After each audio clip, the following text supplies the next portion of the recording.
like looking Speaking into of the which, dynamics. what do you think of the final shape? So we now know the name of the last expansion, kind of last. You know, it's still going to continue after it, but we now know what this final chapter after Lightfall. Lightfall was supposed to be the final one, Beyond Light, and then Witch Queen, and then Lightfall. But now we've got the fourth one, the final shape, and obviously, as we were saying, Destiny gets into very deep. You know, just like the nature of the universe and entropy, and that's what the pyramid stuff. It's so I almost wonder how Bungie are gonna try and explain this stuff, because it really gets deep, and you know so much more about this. But as far as like the pyramids and wanting like the final shape in terms of just rearranging the particles of the universe to be the perfect shape, because that's kind of what it is, isn't it? It's just their vision of just. Is it entropy of just like death of everything, or like what do they want? What is their deal? So the final shape refers kind of to the Darkness's idea of the sword logic.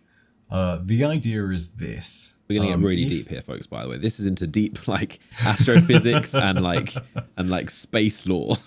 Like, you know that swamp that we were talking about in Seventh and Surround World? Yeah, we're chucking you guys in the deep end of the swamp. I'm sorry. But yeah, okay, so sword logic, right? It all relates back to that really simple principle, which is basically that the strongest, simplest life is the best and will survive. And the sword logic has this really interesting idea that more complicated, less successful forms of life ultimately are actually cruel. And the reason being is because they have all of these unnecessary developments, and then they will just die to the stronger life anyway. And so it's one of these things of darkness, and the sword logic kind of sums up what the Hive would call a sort of sacred purpose, you know? The idea is that you are to purge the universe of all life that isn't strong enough to resist being purged. And ultimately, as you go and chop through all of the life in the universe and start to whittle everything down, you start to approach what is termed as the perfect final shape. And that's where it is a being so strong that nothing can challenge it and nothing ultimately can overcome it. That is what is presumed to be the perfect quote-unquote final shape. That's the Darkness's motive. Indeed. That's the Darkness's vision. That's the entire point of everything going forward. And it's even elegantly summed up in the actual geometry of the Darkness and the Traveler. Yeah. So the simplest sided shape that you can get is a four-sided shape, aka the Darkness pyramids, because they have four sides, a base and three on the top.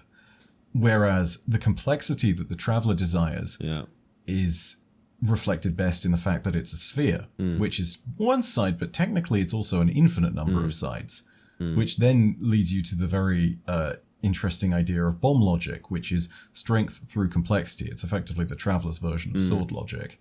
It's the practical opposite. It's two ways within which you define what makes life strong within the universe. You know, the perfect final shape is mentioned a lot thanks to Oryx and the Books of Sorrow way back when, and that's where we actually first hear about it.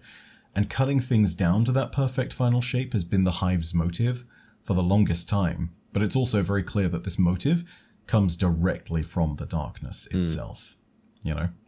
So assuming that in Lightfall, in just broad stroke terms coming from the name, something terrible happens to the Traveler and something cataclysmic occurs, the final shape implies that there's this grand victory for the Darkness. Of course, there may be some kind of subversion of tropes where it turns out that we Guardians are indeed the final shape. Yeah, I was going to say. The final shape is not It's actually us. about the darkness or the light, but, you know, it really implies that's the direction it's going. And that's just, you know, having effectively two big expansions about the darkness.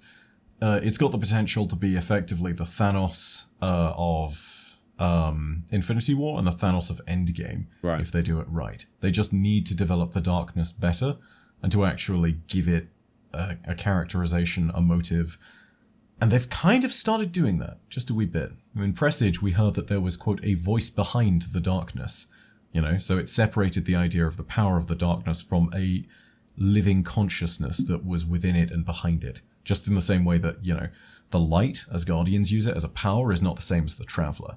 So the more we get to know whatever that consciousness is, the better those future expansions are going to get. That's where things start to get really fascinating. Now, it's interesting you mentioned Thanos, because it is, you know, like we're saying, it does get to that kind of level of these giant villains trying to create their perfect vision of the universe. And I guess that's kind of what like you said, the darkness and the pyramids are trying to create this perfect form of the ultimate existence of life, and by killing things and killing everything that isn't perfect.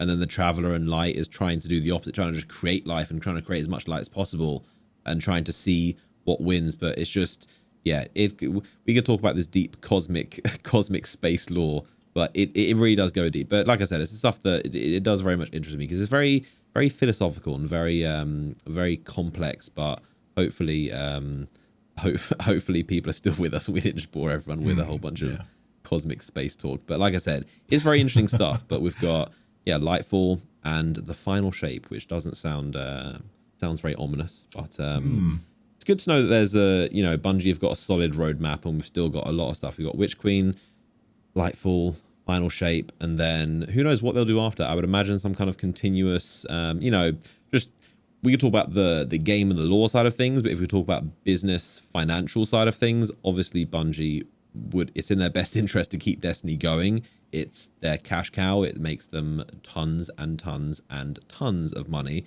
probably close to billions at this point over the franchise. So they aren't just going to end it after the final shape. They're going to keep things going. I would imagine they're probably just going to see it probably depends what the player base is like, what the numbers are like, what the purchases are like. Of course, end of the day, this is a business. Their goal is to make money as well as make cool games, entertain people. They're also a business, not a charity. So they are trying to make money. So if Destiny's financially viable, of course they're going to keep that going. And I would imagine they would just keep releasing more small expansions, seasons, maybe like an expansion every 2 years or something. But you would imagine they would probably put their focuses on other games they're working on, this Matter codename, or maybe other games they'll start working on full general. But we know they also want to be a multi-game studio. They want to be kind of like Blizzard and have these, lots of franchises. And Destiny is clearly that. So they've got their pretty much World of Warcraft. So you'd imagine they would want to continue that and not just cut it at the final shape. But yeah, it's good to know things are definitely going to continue.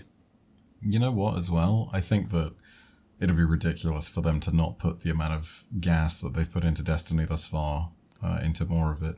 Because, this universe still has lots of stories to tell. Oh, yeah. From visiting the worlds of other alien races, like going to Toro Battle and visiting the Cabal, to understanding the nature of the Scions, to understanding what the Aphelion are, to figuring out what the hell happened in that one planet where the Drifter went, which is just all darkness creatures.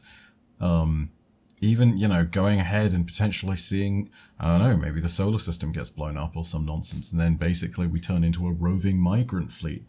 There are stories, even back in the Books of Sorrow, talking about alien races we've never seen or heard of. And so it's one of these things of like, if you really want to flesh the universe of Destiny out and make it as broad and crazy as you want, you can go wherever the hell you like. I mean, Destiny is a universe in which effectively Space Rivendell happened when survivors of a spaceship that crashed inside a black hole and, returned after more than several million years, came along and decided to build a city in the asteroid belt, specifically where it was hidden. I mean, this stuff is absolutely nonsense, and it's brilliant for it.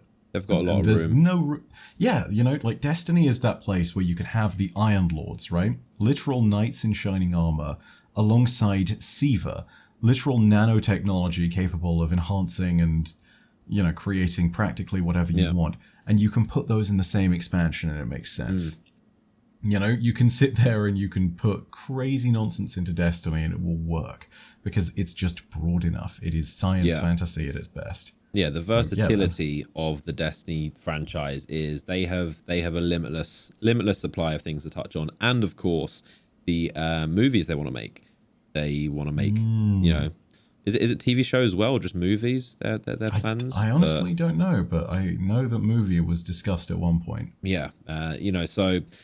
They can make a whole game or a whole film just off the Books of Sorrows, or just off of the Dark Age, or just before the Traveler or the Golden Age. There are so many points in Destiny's timeline that you could make entire games or films or TV shows, Netflix series, you name it. But like we said, Bungie definitely aren't going to be killing Destiny anytime soon. They've built such nearly a decade, built such a big franchise. They're definitely going to keep it going. But yeah, it's got a lot of potential. Yeah.